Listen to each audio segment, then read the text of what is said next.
Hey, we are live. All right, guys. So Dave Kittle's joining us in just a minute. Jimmy McKay's out. Allergies have got him knocked down. Once Dave Kittle comes on, we're going to talk about a couple business things today, things that are in Dave's wheelhouse. Let me bring him into the podcast. Dave, Whoa, we, Bengals jersey. Look at you. we are live. So here's the background story, and I'm going to try and get some images for you. My wife is a huge sports fan. Like, I don't care about sports at all, but my wife is a sports fanatic. So she's, back in the clinic now. We're doing all this stuff in the clinic to like liven things up. And my physical therapist assistant is a huge Steelers fan. So we said, hey, Steelers are playing the Bengals. Let's get everybody together. Let's wear some jerseys. And what we've been doing, I'm going to see if I can bring you guys, share this screen. Hang on one sec. And then we're going to talk about Medicare not paying therapists during the government shutdown. But let me Oh, see. really? Is that a thing? Well, we're going to talk about it. All right. It's small, but you guys, so this is a photo. This is a real photo. My physical therapist assistant, Jeremy, is in the Steelers gear. Don is my patient. He's been a patient for like a decade. We have media releases. It's not HIPAA violation. I've got videos of him that have 2.2 million views on Instagram. Like, he's crushing it on social media. So what we did was I took this photo in the clinic. There's a real photo. Then we go in and I tell ChatGPT, hey, recreate this image, dress both men in Steelers jerseys and hats and pants. And now we got this photo. I did the same thing where I said, hey, dress them both in Bengals attire. And so now what we're going to do is obviously we'll share this out on social media. Don is technically a Bengals fan, but I put him in Steelers gear. Jeremy's a Steelers fan. I put him in Bengals gear. This is the kind of stuff that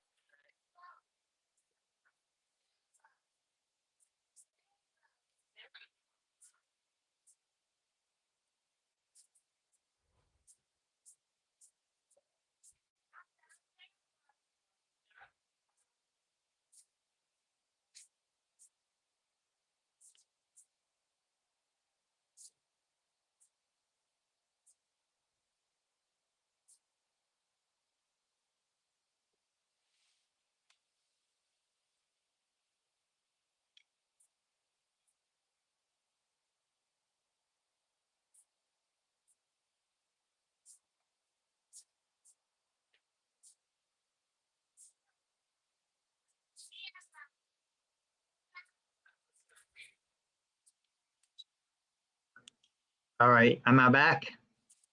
I hear you now. I'm not. Is that my side or your side?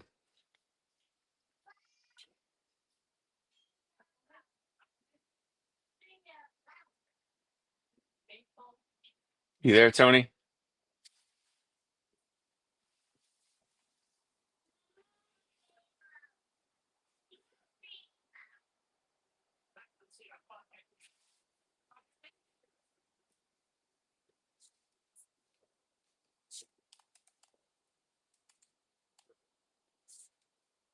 Tony, you there? Tony. Let me see if this is paused on the live feed or if we are coming through at all or not.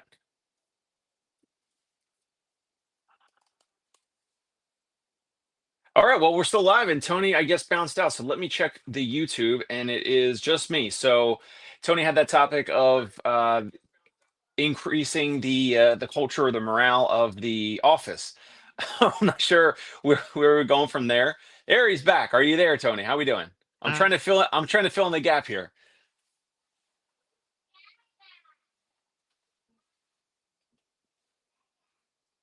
And he's frozen again. We might be having some moderate technical difficulties here. This is the first time Tony Maritato has worn a sports jersey ever on any video or podcast that I've ever seen. and he's been doing videos for 10 years. Tony, you there? All right. Yeah, I'm here. I'm going to try and switch over to my cell phone and maybe I get a better connection. We keep losing power. Like power is going in and out, but it looks like it might be stable now. So anyway, point being, this is building the culture of the clinic, right? Like even somebody like me who has no real ties, you know, I was in Philadelphia. I was an Eagles fan when I was there. I don't care, but I want to be part of the team. I want to be part of the culture. I want to be part of the fun. Now, we told all the patients coming in today, we're like, guys, I don't even know if the game's tonight. I think the game's tonight. Steelers versus Bengals. But I'm like, guys, wear your Bengal stuff, you know, come in, support the culture. We got Flacco now to replace Flacco's replacing our second string quarterback. Are you following that at all? And no, but Joe Flacco is from South Jersey, near where I'm from, and I actually played high school baseball with his younger brother, Mike Flacco. Oh wow, that's awesome. All So right. they're switching. Flacco is not going to start now. It's going to be the backup. Is that what you said? No, he is. I'm just saying we got Flacco on the team, so everybody here is making fun of, you know, the Senior Bowl, the two old quarterbacks Yes. from Steelers Yes. and Bengals. So anyway, I just thought that would be an interesting story to share. Everybody yesterday and today have been coming in jerseys and, you know, 80 and 90-year-old patients. It just livens the place up. I'll tell you another one. We've been bringing Tucker, my dog, into the clinic for like 3 months now. And I said it before, there are patients coming just to see Tucker. They're bringing treats. Whatever works. They're coming in to give them pets. That may be considered a bribe, like you call manual therapy a bribe. It's true, man. It's true. But whatever works. Okay, so here's a real topic worth talking about today. I am sure, Dave, you were freaking out. I am sure you were like, what do I do? Medicare is holding payments and I'm not going to make any money. Here's the deal. They announced yesterday that CMS has been advising the MACs, each state has a MAC, to hold claims for up to 10 days to determine, you know, what's going to happen with the government shutdown. All over social media, we see people sharing these posts saying, how are we supposed to work? How are we supposed to keep our businesses going? I get it, but this is part of business. You know, it's if you don't have diversified income sources, if you don't have a way to float your business for 10 days, a month, even a quarter, I don't know. Like what are your thoughts? What do you like to have on reserve? How long could you technically go if you had to without any cash coming in, but still keep the business operational? I mean, I probably have too much cash in one of my bank accounts, so I could go a long time. I could go through a nuclear winter if I needed to. But because most of our patients, 60, 70 something percent, are 100% self-pay, and then we have the out-of-network billing patients, where that money takes a little bit longer to get. With the credit card processor, I mean, that money is hitting our bank account within whatever it is, 3 to 5 days or something like that.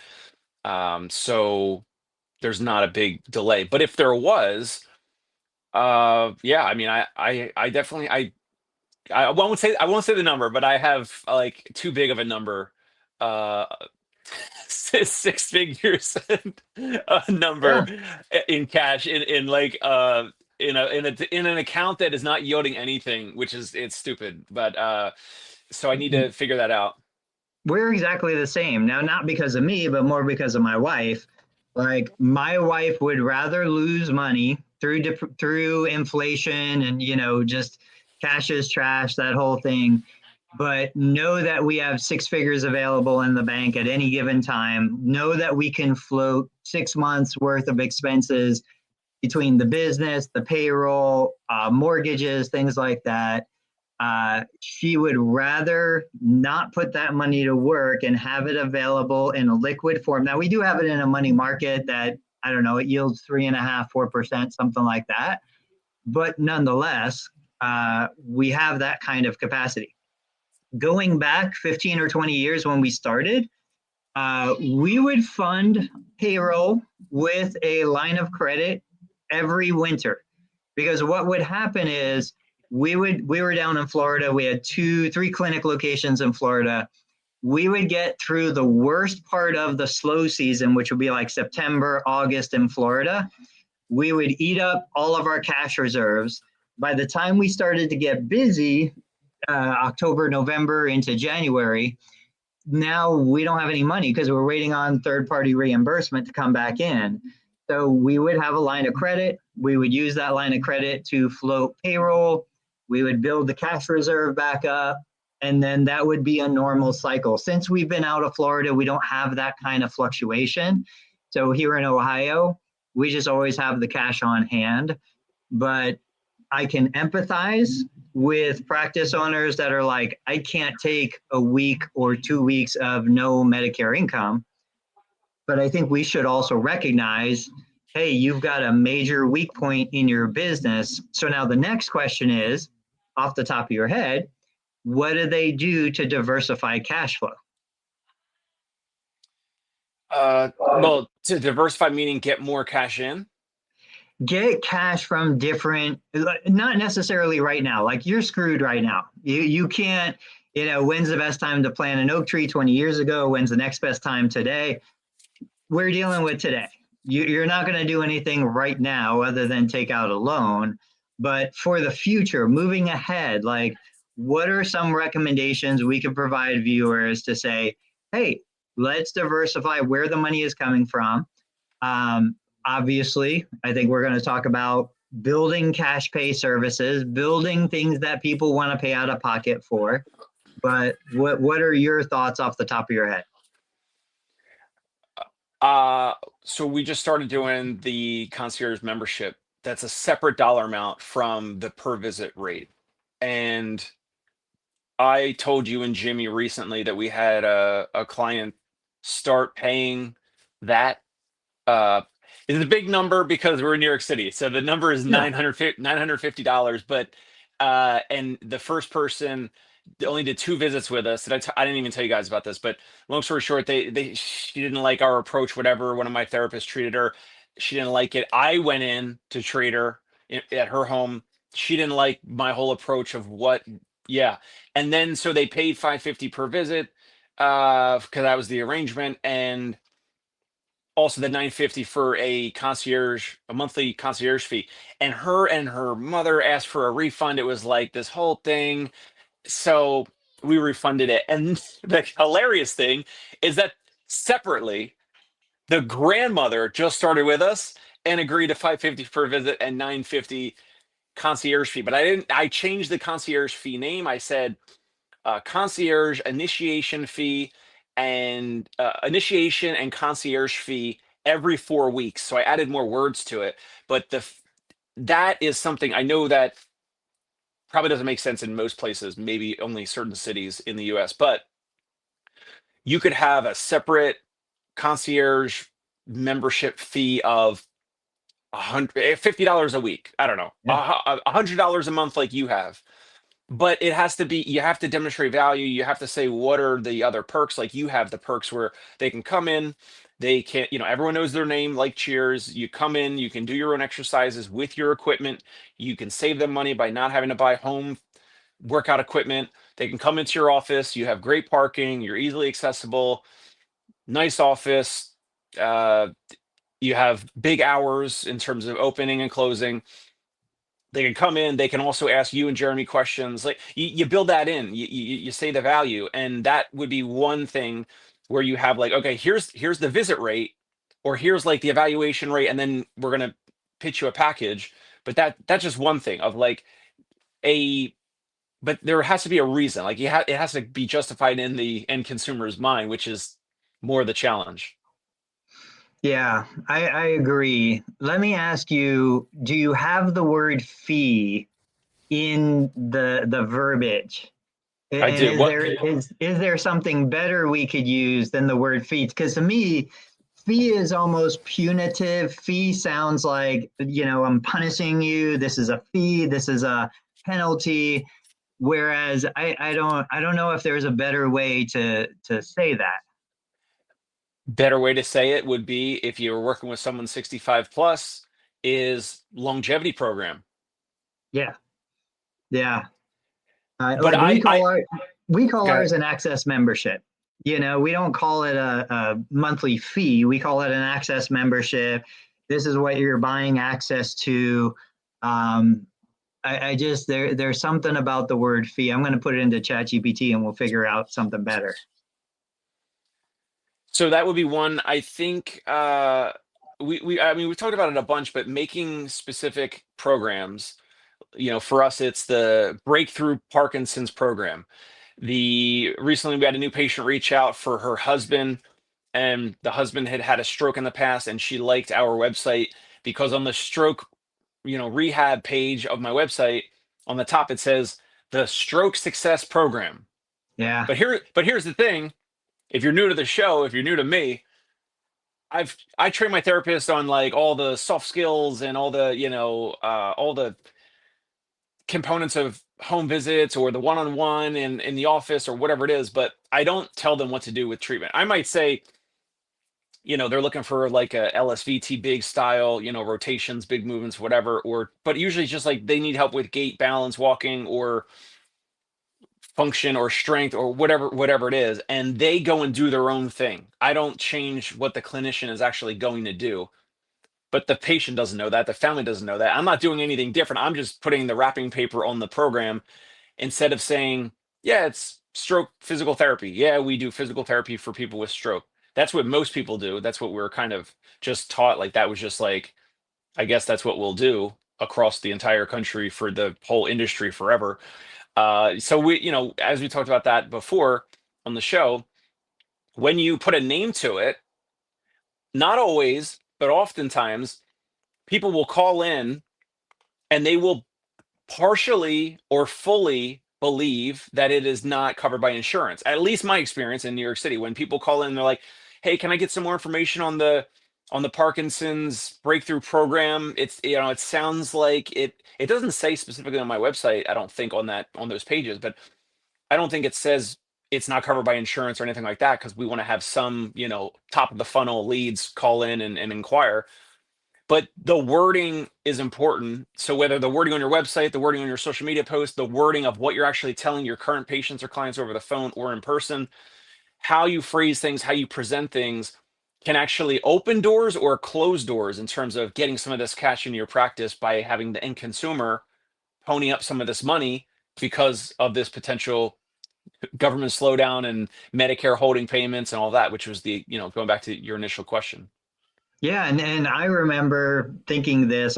My kids are getting into golf. They love golf right now, so they were like, "Hey, can we join? The golf course or golf club or whatever." I'm like, "You guys realize it's like thousands of dollars a year just to be a member, and you still have to pay the greens fees." So, and I went into ChatGPT and I said, I don't like fee. How do I change the name? And most of the stuff was like, you add membership, plan, program, club, those things to it. But anyway, my point is, Medicare doesn't allow me to require every patient in my clinic be a member of our access program. I can't require it. I can't say you're required. I can encourage it, I can offer it, I can make it available. So if these practice owners who are treating Medicare beneficiaries had these memberships, had these programs available, even though they're not getting the bulk of their reimbursement, they would still be having some sort of cash flow coming in. My perspective, selling cash-based services on top of coverage services. So you could do golf performance, you could do pickleball, you could do travel, you do all these other things. That's an opportunity to leverage self-pay, cash in hand immediately while you wait for the Medicare covered services to get paid. Memberships, like you mentioned. but then even just take them out of the house. You know, I've been talking to a lot of therapists, and you and I have talked about this, where it's like, okay, Medicare covers services in the home, Medicare covers services in a clinic that's part of your Medicare contract. But if the patient wants and you're willing, get out of the house, go to the park, go to the library, take them to the grocery store, go to the theater, go watch a movie, go do things that this individual values more than 3 sets of 10 glute sets in the home. Get them out. That is never a covered service. That is always available for self-pay. And, you know, it's one of those things where a lot of this comes to the way you present it. Even if you've been working with this patient in the home for 12 visits, now you realize, holy shnikes, I might not get paid for the next 2 weeks. I need money. You can be like, hey, John, you know, you've been doing amazing. I think it's time to advance. If you want, we can go out to the bowling alley. I've got a bowler coming in a little bit. We can go out to the bowling alley. We can bowl a few rounds. Unfortunately, Medicare doesn't pay for that. So it would be $250 plus the cost of bowling. I'll cover the cost of the bowling. But if you want to do that, I just want you to know it's available this Tuesday at 10 a.m. And just give them a shot. Hey, you want to go fishing down at the lake? Like, I'll take you down there. We'll get everything set up. It's not a covered service under Medicare, but I think it'd be a great opportunity to put to use all of the functional improvement we've made in your house. We can only do so much in your house. And the reason why we're doing it is so that you can get the heck out of the house, but understand that this is a self-pay service. You know, like literally in a day, you could start generating hundreds of dollars of cash flow to make up for what is going to sit in the CMS bank account. I love the example of return to the restaurant, the return to the restaurant program. Let's Yeah. say, so in New York City, it's different because we could take, you know, an older client and kind of walk across the street, downstairs, around the corner, and there's a restaurant. If there's a therapist in Ohio, around how, let's say the family, the patient, they signed a release. If there was a mobile therapist or even a brick and mortar therapist that wanted to pitch this, would they potentially have helped the Medicare beneficiary? I want to frame the whole scenario. Medicare-based physical therapist, how much time would it take to get the Medicare beneficiary so they sign all the paperwork? They're going to drive the Medicare beneficiary to the local restaurant. They're going to go in maybe at 10 or 11 a.m. before the lunch rush, or maybe at 3 p.m. before the dinner crowd, to practice going in safely and smoothly into a restaurant, navigate the tables and chairs and all that, get back into their favorite restaurant when it's not crowded. So drive the Medicare beneficiary to the restaurant, walk them into the place, maybe have a meal, a partial meal, whatever. Patient's going to pay the full bill. You walk the Medicare beneficiary back to the car, drive them back to their home. How much, approximately, how many minutes or how much time do you think that would take just for that one scenario? Every area, obviously, in Ohio is going to be different. There's more rural areas, more urban areas. Here where I am, we're kind of in the middle. Not totally rural, not totally urban, but realistically, I can get anywhere in the town in about 15 minutes, 12 to 15 minutes. So if we want to go to the highest level of assistance, we say, okay, I'm going to go pick up John, the fictitious patient. I'll leave here at 10 a.m. I'll be at John's house at 10:15. The session starts right then and there. We get John ready. We get him out of the house. We head over to, Clubhouse Bar and Grill, which is literally across the street from my clinic. We have lunch. We go back to John's house. I think realistic would be about 2 hours of time by the time I then get back to my clinic. If I was a mobile therapist, and then I would just go to the next place and do the next thing. So I would say reasonable without rushing 2 hours. You could probably do it in an hour, and that's where I can't imagine, even in this location, blue collar, steel mill town, $250 to $500 minimum for that level of service. Right. And in between would be like, perfect example, my wife is at her mom's house. She spent the night at grandma's house. she's going to bring grandma down to our house later today.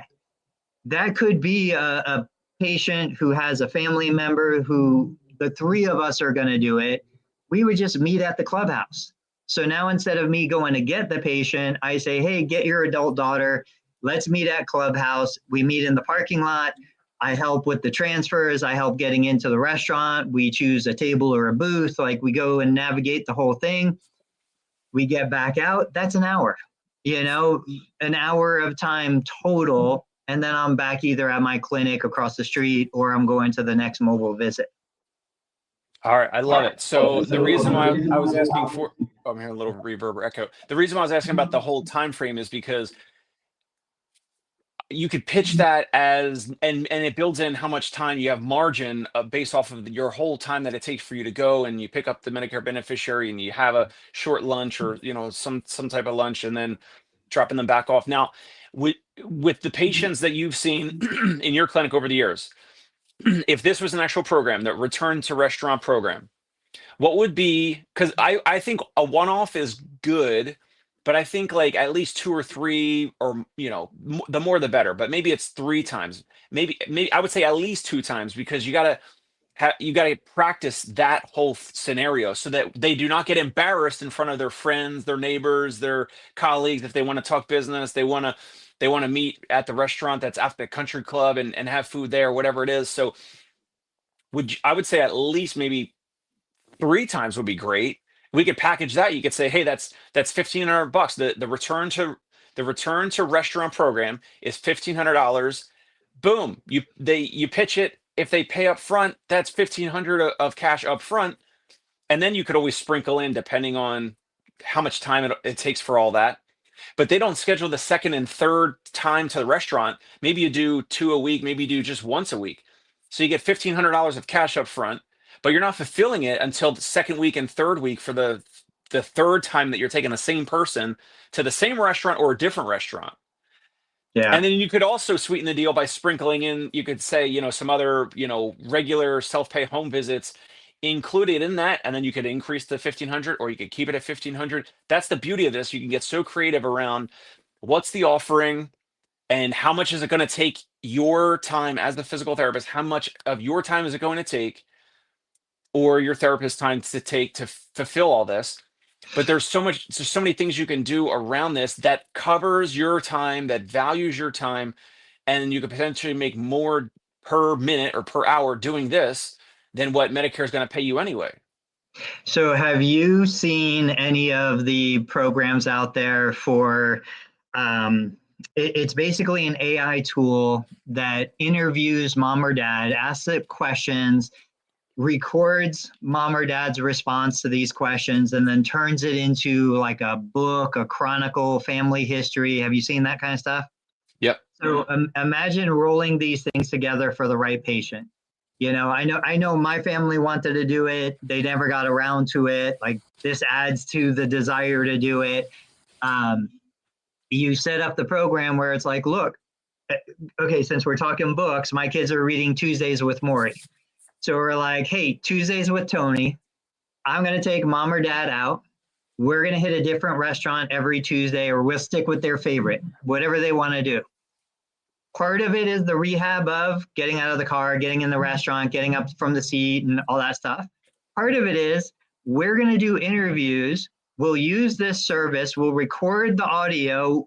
By the end of this 12-week program, you're going to have a family chronicle that's going to live in perpetuity for future generations.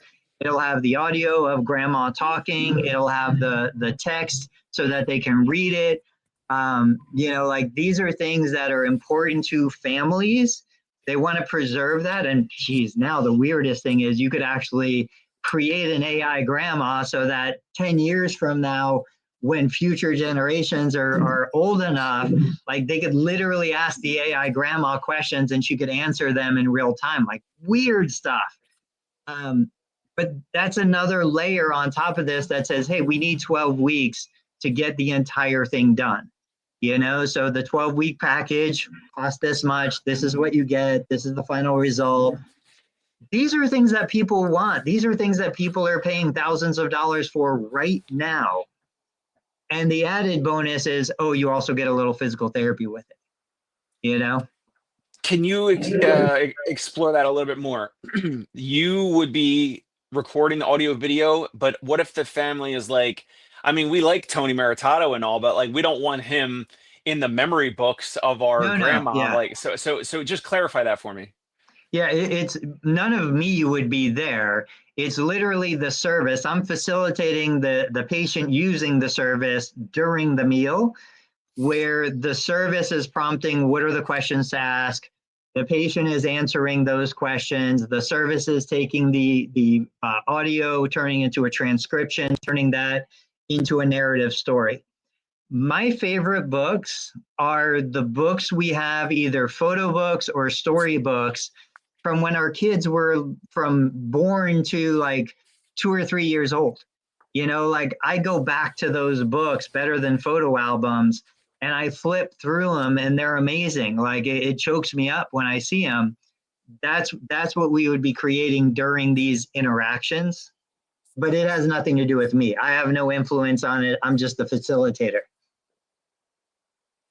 Gotcha. Well, I love it. I love the idea. And you would charge approximately what for that? What were you thinking?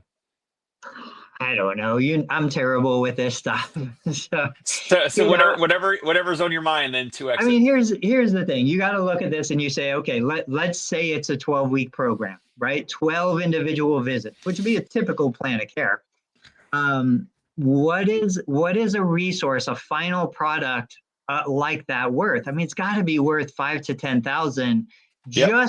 Just the book itself, the narrative story, the history of the family, what grandma, what her life was like growing up, and what her life was like when your mom or dad was born, and what it's like for her to see grandkids coming into the family.